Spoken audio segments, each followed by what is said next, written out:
Olá, boa noite, seja bem-vindo a mais um encontro nosso.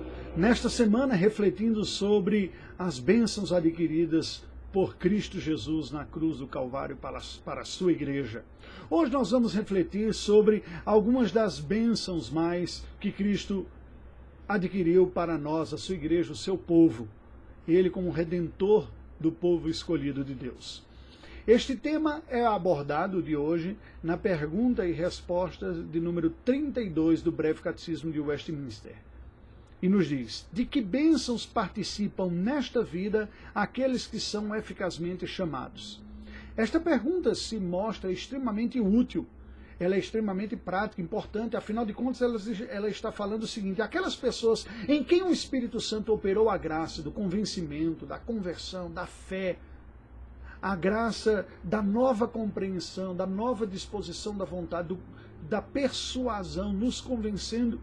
Qual é o resultado nesta vida para as pessoas que experimentaram esta vocação eficaz? Bem, não é incomum nós encontrarmos pessoas fazendo uso da religião para satisfazer aspirações naturais do seu próprio coração. Há nesta postura uma situação ambígua. Porque se por um lado Deus é a fonte de toda boa dádiva, de todo dom perfeito, de toda verdadeira bênção, é legítimo buscarmos a Deus como fonte do bem que nós realmente precisamos e necessitamos. Porém, devido à realidade do pecado e à imperfeição que está presente no mundo, nós somos tentados e naturalmente inverteremos as ordens. E passaremos naturalmente a amar mais as bênçãos de Deus do que o Deus que dá as bênçãos, incorrendo em uma idolatria. Quando estamos mais encantados com os presentes do que com o doador dos presentes, mostramos um egoísmo infantil, a semelhança de crianças que estão mais empolgadas com o presente que venham a receber do que em desfrutar o relacionamento com aquele que lhe dá os presentes, os seus pais. Por outro lado, se Deus verdadeiramente não apenas é a fonte de toda boa dádiva e de todo dom perfeito, mas devido à imperfeição nossa, nós somos afetados na maneira de interpretar o que é bom. E tenderemos a projetar as nossas aspirações naturais e muitas vezes até desejos pecaminosos e pensamentos correntes do dia. Deus tem o que há de melhor. Por isso, a Escritura Sagrada não apenas diz que Deus é o abençoador, mas qualifica as bênçãos que Ele prometeu e executa e opera na vida da igreja. Precisamente, nós vamos refletir e considerar três que são graças tremendas a serem desfrutadas aqui na vida e são de naturezas espirituais. Lembremos-nos das palavras do apóstolo Paulo, que escrevendo aos Efésios nos diz, ainda no capítulo 1, já na abertura da carta, sobre aquilo que Deus conquistou para nós na cruz do Calvário. Ele nos diz assim, capítulo 1, versículo 3: Bendito Deus e Pai de nosso Senhor Jesus Cristo, que nos tem abençoado com toda sorte de bênção espiritual nas regiões celestiais em Cristo. Nós não podemos nos enganar, como disse o Senhor Jesus, que nós deveríamos procurar ajuntar tesouros no céu e não aqui na terra. Há muitas bênçãos que recebemos naturais e ordinárias, mas que se desvanecem e perdem o seu brilho.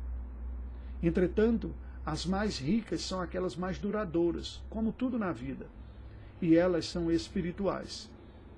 Portanto, dentre as bênçãos que o Senhor Jesus adquiriu para nós, acima de tudo, e especialmente para a igreja do Senhor, para o seu povo, diferentes bênçãos naturais que quaisquer pessoas podem experimentar, o Senhor Jesus adquiriu para nós as seguintes bênçãos, e leio a resposta do Breve Catecismo.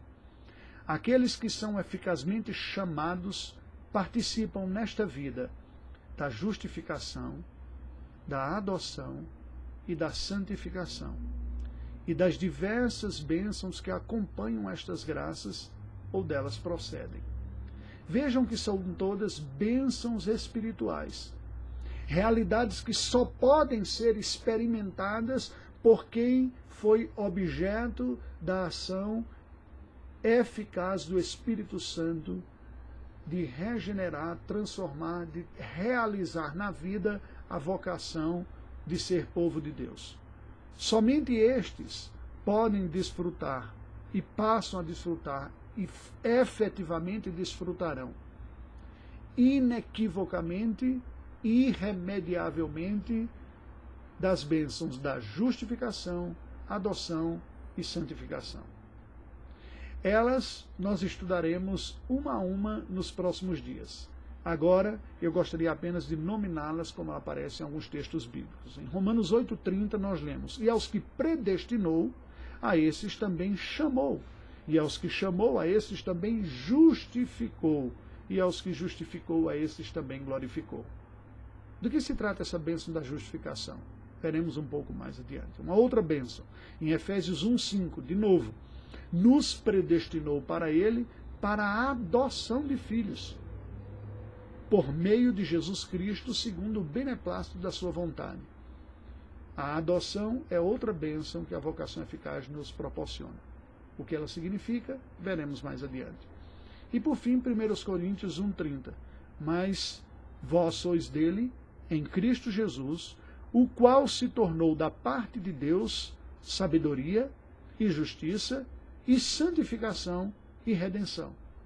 O próprio Cristo se tornou a nossa santificação. De que maneira nós experimentamos santificação? Como fruto da graça, da bênção que Cristo adquiriu e que o Espírito opera em nós pela sua vocação. Refletiremos sobre isso mais adiante também. Que Deus nos abençoe. Oremos, aguardamos você nos próximos dias. Ó Deus bendito, te louvamos por estas obras gloriosas e graciosas que a vocação eficaz nos proporciona experimentar pelo poder do teu Espírito operando em pecadores como nós. Dá-nos, ó Deus, discerni-las, desejá-las e experimentá-las rica e profusamente. Em nome de Jesus. Amém. Deus nos abençoe.